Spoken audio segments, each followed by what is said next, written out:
গাহি সাম্যের গান যেখানে আসিয়া এক হয়ে গেছে সব বাধা ব্যবধান, যেখানে মিশেছে হিন্দু বৌদ্ধ মুসলিম খ্রিস্টান। গাহি সাম্যের গান। কে তুমি? পার্সি, জৈন, ইহুদি, সাঁওতাল, ভিল, গারো, কনফুসিয়াস, চার বাঘ চালা, বলে যাও বলো আরো। বন্ধু যা খুশি হও, পেটে পিঠে কাঁধে মগজে যা খুশি, পুঁথি ও কেতাব বও। কোরআন পুরাণ বেদ বেদান্ত বাইবেল ত্রিপিটক জেন্দা বেস্তা গ্রন্থ। A poet of human rights and religious tolerance. These are the burning issues that have been tormenting the world ever since the birth of civilization, more so now than ever. We can learn a lot from Nazrul's view and his philosophy. His work can be compared with those of Walt Whitman, Maya Angelou, Pablo Neruda, and many others. Led to the rapid flourishing of this program, and you know that now they are working towards the establishment of Nazrul Chair. And ladies and gentlemen, with all the members of Tarango of California and faculty of CSUN, please stand up and let's give them another round of applause.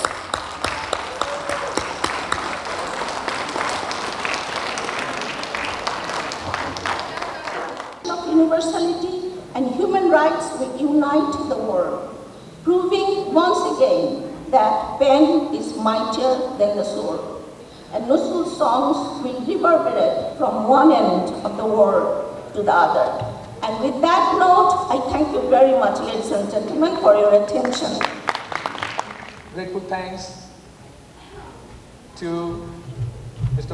Marjumushan Chaudhary and Sipar Chaudhary, also other officials of the Tarango of California, for inviting me to be here. Such a powerful human, powerful call, universal relevance of Kazi Nazrul Islam felt by everybody in a place where you work, where inequality, injustice, and other circumstances surrounding humanity is a crucial concern. And Nazrul remains a very relevant global icon who helps everybody to be aware and to be very much conscious and take the right path. Out of this understanding, Kazi Nazrul is branded as the reincarnation of Scottish national poet Robert Burns.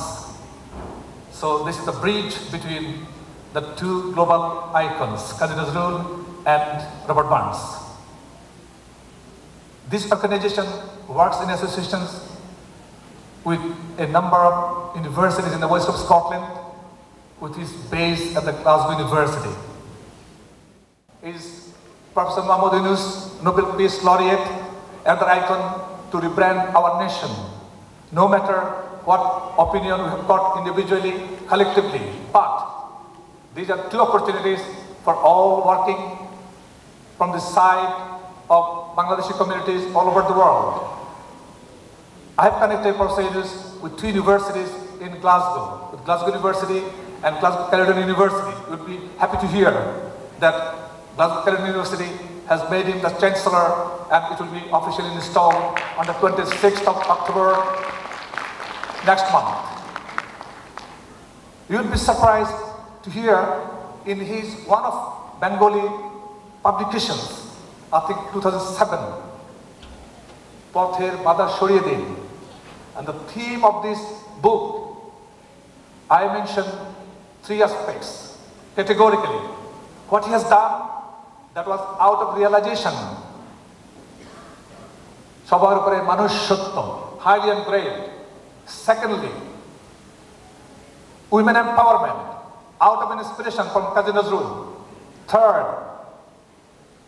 Jyoti Bashi Ar Na Baje, the one we have orchestrated to us very magnificently, is there. So you see, in one celebration, when we were giving reception to Professor Yunus, on 1st of December 2008 from the Nazrul Center. He was whispering me, "Jashib, did you read the book?" I said, "Yes." So then I had the courage to mention the great Nazrulian is with us. This is Professor Muhammad Yunus, who has translated injustice, fight against inequality, fight against any inhuman work, also for the empowerment of disadvantaged in the societies. Out of the research now being carried out, precisely, I would tell one paragraph, please. I'm taking too much of time, I'm sorry for that. Kazi Nazrul Islam is the embodiment of all world's great poets, to name Federal Unionist American poet Walt Whitman, Nobel laureate poet of Chile Pablo Neruda, humanist poet of Arabia Abu bin Adam, socialist poet of Turkey Najim Hikmat, Scottish national poet Robert Burns, and our great Nobel laureate Bengali poet Rabindranath Tagore. Expressing my gratitude and the honor and privilege I felt to be part of the 6th Kazi Nazrul Islam Endowed Lectureship this year. I claim no expertise in Kazi Nazrul Islam. I was only recently introduced to him with the help of Dr. Phyllis Herman, and I feel very lucky to be introduced to Kazi Nazrul Islam. And when she asked me to prepare the lecture this year, I felt great honor. And when I read Kazi Nazrul Islam's books, only recently I recognized that he has important messages for people today. And I try to elaborate, especially on his ideas on religious violence and the relationship among religions. So on Thursday, I assume an apologetic perspective. When I read Nazrul, in his poetry, in his prose, in his songs, and in his other work, I find some of his opinions very relevant to these discussions, and I believe that he has important messages to say, both to the critics and the apologetics in the recent literature. For example, when the critics, when they try to associate violence with inherently with the Islamic teachings, Nazrul disagrees with that, and he talks about Islam in a variety of places, and he basically proposes the idea that the teachings of the Quran or the teachings of Muhammad, they do not preach violence. He's just not saying this for the sake of argument, but his opinions are rooted in his great insight into the Islamic sources. For example, when he talks about not destroying the places of worship, or when he talks about not fighting in the name of religion, these ideas are very similarly expressed in the Quran, for example, and we can find a lot of similarities between these two sources. Likewise, the fact that most of the fanatics, they actually pay attention to the external aspects of religion without recognizing the inner beauty or the inner truth of religion. And that seems to me as a critique of the very communities, religious communities themselves. So he is not a reductionist, but he pays attention to the internal conditions of his religious communities. And I try to explore that aspect of Nazrul as well. So an idea that recognizing some inherent value, truth, or salvific power in other religions. And I find that very important because without supporting theologically the unity among religious communities, without recognizing some truth in other religions, without theologically substantiating that idea, it becomes very fragile to call religious communities to come together, but it is also important to elaborate that perhaps a theological position that recognizes some value, some inherent value in other religions. I think this is very important, and Nazrul just does that. Faith as to how to define Islam and its relationship with the rest of other faiths. In this sense, Nazrul, being the son of an imam and raised in Muslim tradition, epitomizes the importance of tolerance of diversity and respect for other religious faiths and values that is sadly lacking or practiced by many Muslims in today's world. The worst is that many well-meaning and tolerant Muslims have kept quiet for a very long time when a minority is acting as a mouthpiece of Islam by presenting an extreme fundamentalistic view coupled with their nihilistic militarism, and that is believing in the reward in heaven for whatever destruction they can cause in this world in the name of Islam. To counter tolerance as well as misperception of Islam by non-Muslims, and to promote a humanistic perspective, and to fight the global religious-based terrorism, a symposium like this, articulating Muslims were successfully or unsuccessfully trying to copy Rabindranath Tagore. And at the time, Nazrul emerged totally with a different tone, different flavor, and different message. Rabindranath called Rabindranath the poet, look at the boy. He has written a poem, a bit of the age of 21. I think he's going to do something there. He's going to contribute to the Bengali literature. I'm really finding something in him.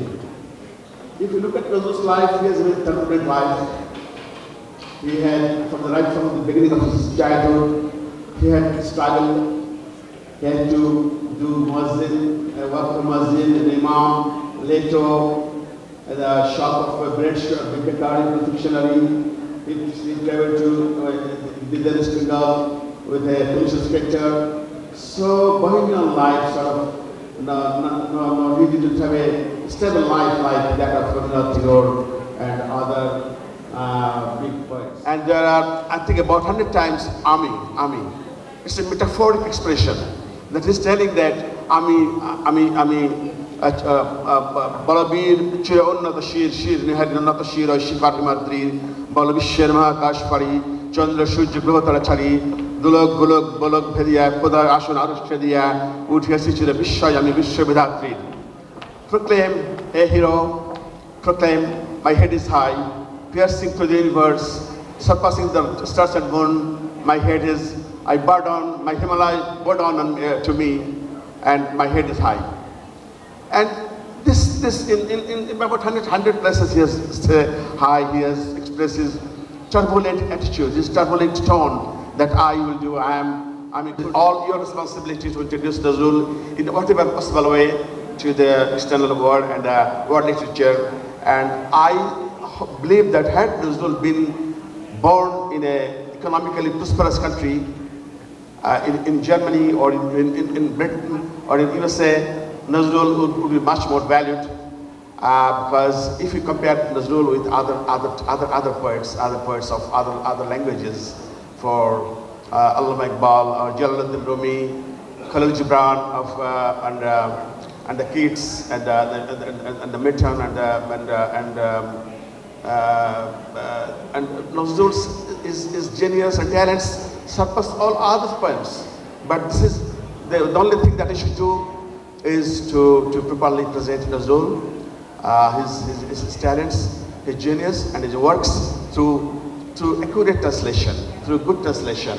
I don't think that much have been translated. I would like to request Mr. Inamul Hamid, Executive Member of Tarango, to come to the stage and say a few words to our audience. Good evening, ladies and gentlemen. Most of you know how the consideration of establishing Nazrul Lectureship and the Nazrul Endowment Fund came out. Kazi Nazrul Islam is the national poet of Bangladesh. We at Tarongo of California felt it is our obligation to ourselves and to our souls to establish Nazrul's work around the world. So we took the opportunity offered to us by the Department of Religious Studies at California State University, Northridge. That was back in 2002. And since then, ladies and gentlemen, we have worked really hard.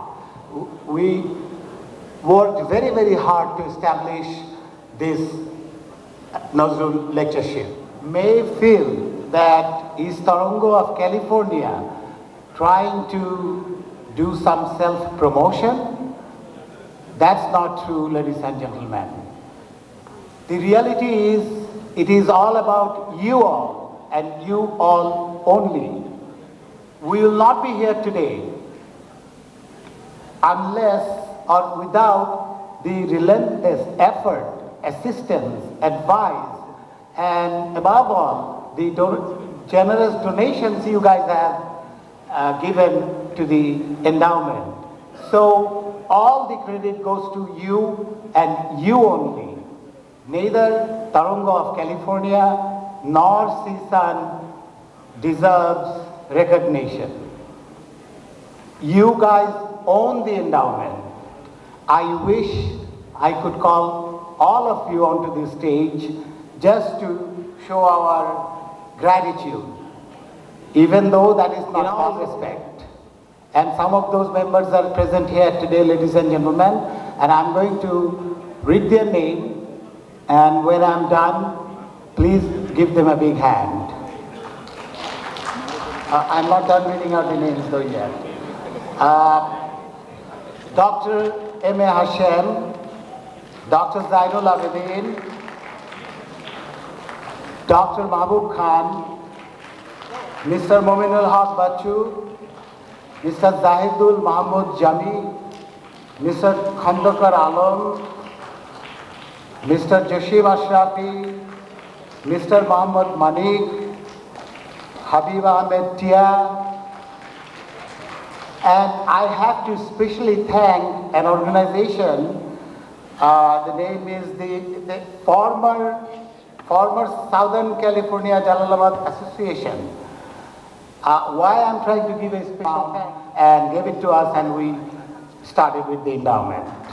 So give them, all of them, a big, big hand. Ladies and gentlemen, your generous contribution helped the endowment come thus far. However, the endowment still needs help from you all to continue forward. Therefore, Tarongo of California requesting all of you to donate generously to help achieve our objectives. Thank you, ladies and gentlemen.